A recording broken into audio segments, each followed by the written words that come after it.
بيبدأ فيلمنا بموانا وهي بتجري بسرعة جوه جزيرة وبتنط نطة كبيرة وبتوصل للناحية التانية، وبتبص بعدها على خنزير صاحبها بتلاقيه تعب من كتر الجري، فبتقوله خلاص هانت فاضلك نطة واحدة بس صغيرة وتوصل، بس بيبان عليه انه مش هيقدر يعمل اي حاجة تاني، فبتاخده وبتتسلق بيه الجزيرة وبتتفاجئ ان الفرخة سبقتهم، فبتستكشف موانا الجزيرة وبتعجبها جدا وبتصدر صوت بالقوقعة بتاعتها عشان يسمعها اي حد عايش في الجزيرة دي او حتى قريب منها، وبتستنى تسمع اي حد يرد عليها عن طريق انه يصدر لها نفس الصوت ده، بس ما بتلاقيش رد، ومرة واحدة الفرخة بتتسبب في ان الخنزير يقع، فبتلحقوا موانا بس الفرخة بتخليهم يقعوا كلهم، وبعد ما بتقع موانا بتشوف مع الفرخة فخار مرسوم عليه رمز، فبتفرح لان ده معناه ان في ناس كانوا عايشين على الجزيرة دي، وبترجع بيهم على جزيرتها وهي فرحانة، وفي الطريق كالعادة فرخة موانا بتقع وبيرجعها المحيط اللي بيسلم على موانا، وبنشوف على جزيرة موانا واحد اسمه موني وهو بيحكي للأطفال مغامرات موانا مع ماوي في الجزء الأول، ولما بتوصل موانا لجزيرتها كل أهل الجزيرة بيستقبلوها بكل حب وسعادة، وبتديهم موانا الأكل اللي جايبه لهم معاها من رحلتها، وباباها بيسلم عليها وبيقول لها إيه أخبار رحلتك؟ شكلك كده بيقول إنك اكتشفتي حاجة، فبتوري له موانا الطبق الفخار اللي بيأكد لها إن كان في ناس عايشين في الجزيرة دي، وفجأة وهي بتتكلم مع باباها بتجري عليها أختها الصغيرة سيمية وبتقول لها وحشتيني، فبتجري عليها موانا وبتحضنها، وبتلاقي إن أختها زعلانة منها لأن رحلتها المرة دي كانت طويلة جدا، فبتصالحها موانا وبتاخدها على المكان اللي عرفتها عليه جدتها، وبتقول لها إن ده مكان أجدادنا اللي كانوا شغالين بحارة، وبتحكي لها قصة آخر بحارة عظيم اسمه تاو تاي، وبتقول لها إن قبل ما أجدادنا يبطلوا الإبحار تاو تاي كان عايز يربط جزيرتنا بكل جزر المحيط عشان يربط كل شعوب الجزر ببعضها ونقدر نروح أي مكان بسهولة، بس للأسف هو مات وما قدرش يعمل كده، وبتقول لها إن بما إني بقيت مستكشفة فبقى لازم عليا إن أكمل اللي بدأه تاو تاي، فبتهزر معاه سيمية وبتقول لها إنها لازم في المهمة دي تاخد معاها ماوي عشان يخلي باله منها، فبتضحك موانا وبتاخدها وبتمشي بيها من المكان.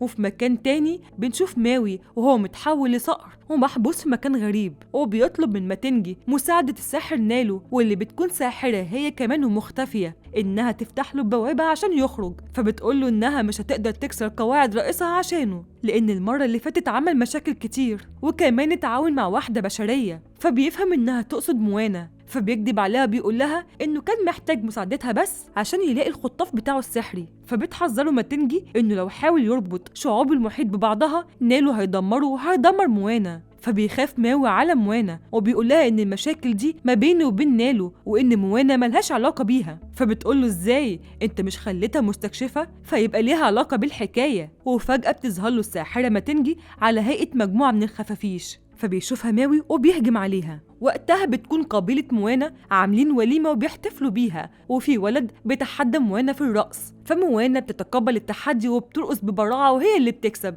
فبيروح لها باباها بيقول لها إن الليلة دي مش مجرد وليمة وإن أهل الجزيرة حابين يلقبوها بنفس لقب تاو تاي اللي كان حلم يربط شعوب المحيط ببعضها، فبتفرح موانا بثقة أهل جزيرتها فيها، وبعدها بياخدها وبيعملوا شوية طقوس وبيقول لها قدام كل الحضور إنه هيمنحها لقب تاو تاي عشان هي اللي هتقدر تخليهم يتواصلوا بماضيهم وحاضرهم ومستقبلهم، فبتوافق موانا وبتقوله إنه شرفها إنها تخدم شعبها، وأول ما بتوافق بيحصل برق شديد وبنشوف موانا على قارب في المحيط، وتاو تاي بيقول لها إن جزيرة موتو فيتو تحت النجوم، وفجأة بتيجي موجة بتوقع موانا وبتشوف نفسها في السماء وسط نجوم وبتقرب منها سمكة عملاقة مضيئة، وبعدها المشهد بيتغير وبتشوف جزيرتها وهي فاضية ومفيهاش أي حد، فبتسأل موانا فين شعبي، فبيقول لها تاو تاي إن هو ده مستقبلها لو ما قدرتش تكتشف وجود ناس تانيين، فبتقول له موانا إنها مش فاهمة حاجة، فبيقطع كلامها بيقول لها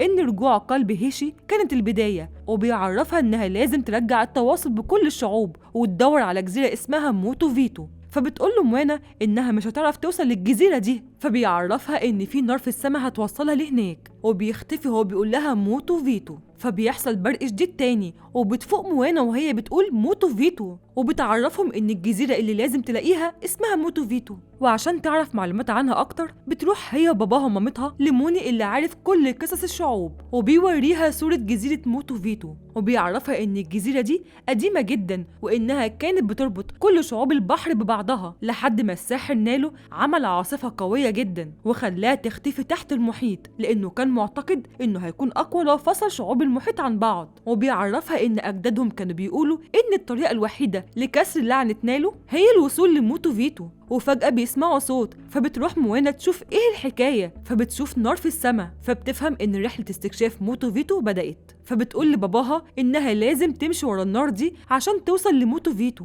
فبيخاف باباها عليها وبيقول لها ان تاو تاي لما راح يستكشفها مرجعش تاني. فبتقول لمامتها ان ده طلب من اجدادها وانها لازم تدور على الجزيرة. فبيقول لها بس انا خايف ما اشوفهاش تاني. فبتسمعه سيمية وهو بيقول كده، وبتطلب من موانا وهي حزينة انها ما تروحش، وبتسيبها وبتمشي وهي بتعيط. فبيروح وراها باباها عشان يهديها. وبعدها بتقعد موانا تغني وهي بتقول انها خايفة من المجهول اللي هيقابلها في المغامرة دي. فبيظهر لها تاو تاي وبيشجعها انها تروح لموتو فيتو. وبيظهر لها بعدها ضوء في المحيط وبيخرج منه جدتها. فبتسلم عليها موانا وبتقول لها انها خايفة عشان المهمة دي خطيرة مش زي المرة اللي فاتت. فبتطمنها جدتها انها تكون دايما جنبها. وبتفضل موانا صاحية طول الليل تفكر في المهمة. ولما بيطلع النهار بتروح تقول لشعبها ان المهمة اللي هتقوم بيها خطيرة جدا، وبتعرفهم انها هتعيد الاتصال بشعوب المحيط من تاني. فكل الشعب بيفرح وبيشجعها. وبتروح بعدها موانا تلم ادوات الابحار عشان تستعد لرحلتها. فبتقول لها مامتها انها المره دي ما ينفعش تقوم بالمهمه دي لوحدها، وانها لازم يكون معاها حد يساعدها غير الفرخه والخنزير اصحابها. فبتقتنع موانا بكلامها وبتروح لواحده اسمها لوتو. وبنعرف ان لوتو بتقدر تصنع القوارب. فبتطلب منها موانا انها تيجي معاها. فبتفرح لوتو وبتوافق. وبتروح بعدها موانا لكيلي كبير المزارعين وبتعرفه انه هيروح معاها. وبتسيبه وبتروح لموني وبتشوف عنده صورة ماوي وبتقوله انها محتاجة مساعدته جدا. فبتشوف بعدها موني وبتعرفه انه هو كمان هيروح معاها. فبيفرح موني جدا انه هيشارك موانا رحلتها. ولما بتروح موانا تاخد حاجاتها عشان تستعد للابحار بتلاقي اختها قاعدة جوه السبت بتاعها وبتقول لها انها رايحة معاها. فبتوعدها موانا انها ترجع لها بسرعة. فبتعيط سيمية وبتقول لها طب انا هعمل ايه لو مرجعتيش. فبتاخدها موانا للمحيط وبتعرفها انها تتواصل معاها من خلال المحيط صديقهم. فبتديها سيمية نجمة البحر بتاعتها وبتحطها جوه سلسلتها. وبعدها بنشوف موانا وهي بتسلم على اهلها وشعبها وبتبدأ تتحرك بالقارب بتاعها اللي بيكون فيه موني وكيلي ولوتو وطبعا اصحابها الحيوانات. وبتمشي موانا ورا النار اللي في السماء. ونرجع لماوي بنلاقيه مربوط ومش عارف يفك نفسه من غير خطافه السحري. فبيطلب من الاسماك الغريبه دي انهم يساعدوه يقطعوا الحبل، بس للاسف ما بيعرفوش. فواشمو بيعرفوا ان موانا قريبه من المكان ده وهي اللي هتيجي تساعده. فبيتضايق ماوي وبيقوله انه هيقدر يساعد نفسه. وقتها بتظهر ماتنجي وبتتريق على منظره وبتعرفه انها عايزه تشوفه هو وموانا مع بعض من تاني. ونروح لموانا بنلاقيها بتبعت رساله لاختها من خلال المحيط. وبتلاحظ بعدها ان كل فريقها خايف من المحيط وكيلي من خوفه حبس نفسه جوه القارب. فبتجيلها فكرة وهي انها تغني لهم اغنية تخليهم ما يخافوش من المحيط ويستمتعوا برحلتهم. وفعلا كلهم بيتشجعوا وحتى كيلي بيخرج وبيفضل يرقص معاهم. بس فجأة بيشوفوا قدامهم جزيرة عليها محاربي جوز الهند وبيلاقوهم بيستعدوا عشان يهجموا عليهم. ففريق موانا بيخافوا وبيروحوا يستخبوا. اما موانا فبتقف قدامهم بكل شجاعة. فبيرموا عليها اسهم مخدرة وبيخدروها وبيخدروا كمان كل فريقها ما عدا الفرخة لانها بتتحرك بطريقة عشوائية. والفرخة من غير ما تقصد بتقطع حبل الشراع. فبيشوفوا شراعهم وهو مرسوم عليه جزيرة موتو فيتو.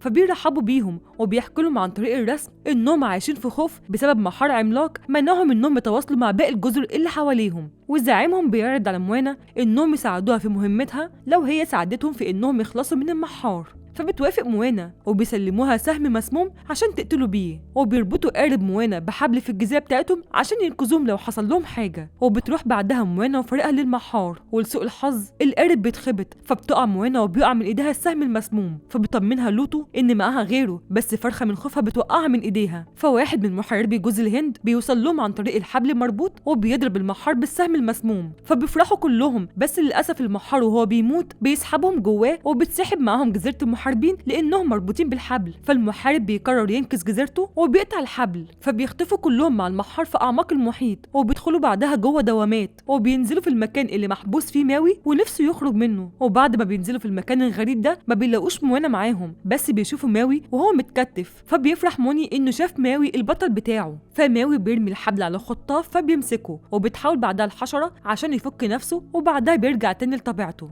فبينبهر موني باللي بيعمله ماوي وبيسيبهم ماوي وهو بيقول لهم ان لو ظهرت لهم ست على شكل خفاش يهربوا بسرعه قبل ما تموتهم. وهو ماشي بيشوف بالصدفه فرخه موانا، فبيعرف ان موانا قريبه جدا من المكان ده وبيسالهم موانا فين. وبعدها بنشوف موانا وهي نايمه في مكان وبتحلم باختها وهي بتحضنها جامد، وبتصحى بتلاقي نفسها حضن خفاش فبتخاف منه وبتضربه، فبيختفي الخفاش وبتظهر لها ماتنجي بشكلها الحقيقي وبتقول لها موانا اللي كل الزعماء بيتكلموا عنها. فبتستغرب موانا انها عارفاها، فبتسالها موانا انت مين؟ فبتقول لها انا ماتنجي حارسة المكان ده، وبتعرفها انها عارفاها وعارفه عنها كل حاجه، زي انها جايه هنا عشان تكسر لعنه نالو وتلاقي جزيره موتو فيتو. فبتسالها موانا يا ترى تعرفي طريق موتو فيتو؟ فبتضحك ماتنجي وبتقول لها وانت معتقده انك هتقدري توصلي المكان وانت مش عارفه طريقه؟ فبتفكر موانا في كلامها، فبتقول لها ماتنجي ان دور المستكشف انه يكتشف طريق محدش يعرفه قبله، وبتعرفها انها محبوسه هي كمان في المكان ده زيها، وبتطلب منها انها تهزم نالو عشان تقدر تكون حره. وبتعرفها وهي بتغني لها ان دايما في طريقه تانية عشان توصل للي هي عايزاه، وان كل اللي عليها بس انها تفكر بشكل مختلف. وبعد ما بتخلص اغنيتها موانا بالصدفه بتضرب الارض برجليها، فبتشوف بوابه الخروج، فبتصدق نصيحه ماتنجي وهي ان دايما في طريقه تانية. وقتها بيوصل لها ماوي والفريق بتاعها، وبيكون ماوي خايف عليها من ماتنجي، فبتعرفه ماتنجي انها مش هتاذيها، فبتعمل موانا حركات برجليها عشان البوابه تتفتح، وفعلا البوابه بتتفتح وماوي بيبقى مش مصدق انها قدرت تفتح البوابه. وبنشوف دوامه وهي بتسحب فريق موانا وماوي للخروج، وقبل ما موانا تنط جوه الدوامه بتطلب من ماتنجي انها تخرج معاهم، فماتنجي ما بتردش عليها، فبتفهم موانا انها ما تقدرش تهرب من المكان ده، وبتقول لها ماتنجي اكسري لعنه نالو ممكن ساعتها نقدر نشوف بعض تاني. وبتعرفها ان اهم حاجه دلوقتي هي انها تفتكر ان دايما في طريقه تانية، وبتقول لها انها قد المهمه وبتتمنى لها حظ سعيد. فبتدخل موانا جوه الدوامه وبتفرح انها اتجمعت مع فريقها من تاني، وبتحضن ماوي وبتقول له انها مش مصدقه انهم مع بعض من تاني، وبتعرف على محارب جوز الهند اللي انقذهم واللي من غيره ما كانتش هتقدر تشوفه تاني. وبتقول له موانا على مهمتها وبتعرفه ان مطلوب منها هي وفريقها انهم يلاقوا جزيره موتو فيتو. فبيقطع ماوي كلامها وبيقول لها ان كلهم هيموتوا، فبتستغرب موانا من كلامه وبتساله انت بتقول كده ليه؟ فبيقول لها ان نالو ما خافاش موتو فيتو بالعاصفه، بس ده غرقها في محيط ملعون في قاع البحر، وعشان كده مفيش انسان قدر يقرب من موتو فيتو. وبيعرفها انه مش هيقدر يكسر معاهم لعنه نالو، وانهم لو ما سمعوش كلامه هيموتوا كلهم وكمان الفرخه. فبتصرخ الفرخه لما بتسمع الكلام ده، فبتقول له موانا ان الوصول لموتو فيتو هي الطريقه الوحيده عشان شعبها يكون ليه مستقبل، وان تاي امرني ان امشي ورا النار اللي في السما دي واللي قدرت توصلني ليك يا ماوي، وده معناه اني ماشيه صح. وبتفهمه ان نالو عمل كده عشان معتقد انه هيكون اقوى بفصل الناس عن بعض، وده معناه ان اللي هيقدر يضعفه ويكسر لعنته هو التجمع. وبتقول له ان المحيط كمان هيساعدهم، وبتروح تسلم على المحيط وبتلاقيه مش بيسلم عليها زي عادته، فبيفهمها ماوي ان المحيط في المكان ده مش هيقدر يساعدها بسبب اللعنه. فبتشوف بعدها موانا ضوء في المحيط فبتفتكره جدتها، لكن بتتفاجئ بوحش مخيف، فبيقول لها ماوي ده مجرد هديه من نالو لينا. فبيضربوا المحارب بالسهم، بس الوحش ما بيتأثرش بالضربه، فبيضربوا ماوي بخطافه، وبيقول لفريق موانا ان كل واحد فيهم يروح ياخد مكانه وانهم لازم يتحدوا مع بعض. وبينط ماوي في المحيط وبيتحول لقرش وبيضرب وحوش نالو، ووحش منهم بيضرب القارب، فبيقع موني وبتخاف موانا عليه، والوحش لسه هياكله بيضربه ماوي وبينقذ موني على اخر لحظه. فبتفهم ساعتها موانا ان مهمتها خطيره فعلا وانهم ممكن يموتوا. وبعدها بنشوف موانا وفريقها على جزيره، وموانا بتشوف على الجزيره دي قوارب اجدادها اللي قاموا بالمهمه دي قبلها، فبتحس موانا انها مش هتقدر تنجح في مهمتها زيهم. وماوي بيقول لها مش عايز اضايقك واقول لك ان كان معايا حق، فبتزعل موانا وبتروح تقعد لوحدها، فبيروح وراها ماوي عشان يعتذر لها. وقبل ما يقول لها اي حاجه موانا بتقول له انا عارفه انت جاي تقول لي ايه، انا فاهمه كويس قوي ان المهمه دي خطيره، انا في كل مره ببقى عارفه ايه اللي هعمله بالظبط، بس بتفاجئ بعد كده ان كل حاجه بتتغير وبحس بالفشل. وبتعرفه وهي بتعيط انها حزينه عشان شعبها هينتهي بسببها، فبيهديها ماوي وبيرجع لها ثقتها في نفسها من تاني، وبيعرفها انها تقدر تكسر لعنه نالو وانها قد المهمه. فبتتشجع موانا وبيبدأ ماوي يدربها على المهمة وهو بيغني لها، وبنعرف ان المهمة عبارة عن انها تعدي من الامواج العالية وبعدها تتفادى البرق والعواصف. وقتها ماوي هيروح يرفع جزيرة موتو فيتو بخطافه وهي تجري بأقصى سرعة وتروح تلمس وتقف عليها، وبكده هيقدروا يكسروا لعنة نالو. وبتبدأ موانا تتدرب على المهمة، وبتعدي من الأمواج العملاقة وبتتفادى البرق والعواصف، وبتقدر توصل في النهاية لجزيرة موتوفيتو. وبعدها بتروح موانا لفريقها عشان تحمسهم للمهمة، وبتتفاجئ إنهم متحمسين وعملوا صيانة للقارب عشان يستعدوا للمهمة. فبيعرفهم ماوي إنه بعد ما يرفع الجزيرة كلهم يروحوا يقفوا عليها. فبتتحمس موانا وبتقول لهم يلا بينا نكسر لعنة نالو. وبنشوفهم بعدها وهم راكبين على القارب ورايحين لجزيرة موتوفيتو، وبتظهر لهم لعنة نالو وبيشوفوا مجموعة من العواصف والبرق وكمان أمواج عملاقة. فبتطلب موانا من فريقها إنهم يعدوا من الموجة العملاقة. فماوي بيتحول لصقر وبيطير بسرعة عشان يروح يرفع الجزيرة. وقتها موانا وفريقها بيتعاونوا مع بعض وبيقدروا يعدوا من الموجة العملاقة، وبعد كده بيحاولوا يتفادوا العواصف والبرق. وماوي وقتها بيكون وصل لقلب العاصفة وبيرمي خطافه في المحيط وبيمسك الجزيرة وبيبدأ يرفعها، بس للأسف البرق بيسيبه وبيشيل الوشم اللي على جسمه. فبتشوفه موانا وبتخاف عليه جدا، وبسبب البرق ماوي ما بيقدرش يرفع الجزيرة وبيقع هو كمان في المحيط. وبتيجي موجة بتوقع موانا واللي معاها في المحيط، بس بعدها بيقدروا يطلعوا على القارب من تاني. وموانا بتفتكر نصيحة ماتنجي لما قالت لها إن دايما في طريقة تانية للوصول، فبتنط بسرعة في المحيط عشان تلمس الجزيرة. وقتها فريق موانا بيشوفوا ماوي وبينقذوه. وجوه المحيط بنشوف موانا وهي عايزة تقرب من جزيرة موتوفيتو عشان تلمسها وتكسر اللعنة، وبيكون البرق وراها عشان يسيبها قبل ما تلمس الجزيرة. وبتقرب موانا أكتر من الجزيرة وبتلمسها وبتتكسر لعنة نالو. وفي اللحظة دي البرق بيسيبها، وفريق موانا بيعرف إن موانا قدرت تكسر اللعنة لما شافوا إن المحيط رجع تاني لطبيعته. وقتها بيفوق ماوي، ولما بيشوف المحيط بيعرف إن موانا في خطر، فبينزل عشان ينقذها وبيلاقيها فاقدة الوعي تماما، والمحيط بيساعدهم عشان يتنفسوا. فبيخاف ماوي عليها وبيفضل يعيط وهو بيغني لها، وبيحصل تواصل ما بين الماضي والحاضر. وبيحضر تاي وبيغني مع ماوي، وبعدها بيحضروا كل زعماء الماضي، وكمان بتظهر جدة موانا وكلهم بيغنوا لها، والسحر بيرسم على جسمها وشم. فبتفوق موانا وبيفرح ماوي، وبتشوف موانا جدتها والوشم اللي على ايديها، وبتلاحظ ان وشم ماوي اختفى بسبب البرق. والمحيط بيرجع لماوي خطافه السحري، فبيمسكوا ماوي وبيرجع له وشمه من تاني. وكمان السحر بيرجع لموانا المجدف بتاعها، وبتودعها جدتها وهي بتقول لها انهم هيفضلوا مع بعض على طول لكن بشكل مختلف. وبعدها موانا بتدي اشاره لماوي، فبيروح يرفع موتوفيتو من المحيط بخطافه. وبيشوفوا فريق موانا ماوي هو بيرفع جزيره موتوفيتو اللي بترجع تتواصل تاني بالمحيط. وموانا بتصدر صوت بالقوقعه بتاعتها لكل البشر اللي في الجزر اللي حواليهم، بس ما بتلاقيش رد. وبيجروا عليها اصحابها هم فرحانين انها لسه عايشه، وكمان المحيط بيسلم عليها. وفجأة بتسمع موانا صوت، وبتشوف بشر جايين من كل مكان لجزيرة موتوفيتو، فبتفرح موانا جدا. وبعدها ماوي بيروح جزيرة موانا وبيسلم على أهل الجزيرة، وبيسألهم عن بنت اسمها سيمية. فبتظهر له سيمية من تحت الرمل وبتمسكه من ودنه، وبتقول له عايز ايه؟ فبيقول لها اختك بعتلك معايا هدية، وبيطلب منها تبص فيها. فبتشوف موانا وهي راجعة، فبتجري عليها وهي سعيدة، وبيسمعوها باباها ومامتها وبيروحوا وراها. والمحيط بيوصل موانا بعيلتها اللي بيفرحوا برجوعها جدا، وبتوريهم موانا البشر اللي لقيتهم ورجعت بيهم. وبيرجع المحارب لجزيرته، وبنشوف بعدها موانا مع ماوي وفريقها في القارب، وموانا بتكون سعيدة باللي حققته. وبس كده، ياريت لو عجبكم الفيديو ما تنسوناش في اللايك والسبسكرايب. باي باي.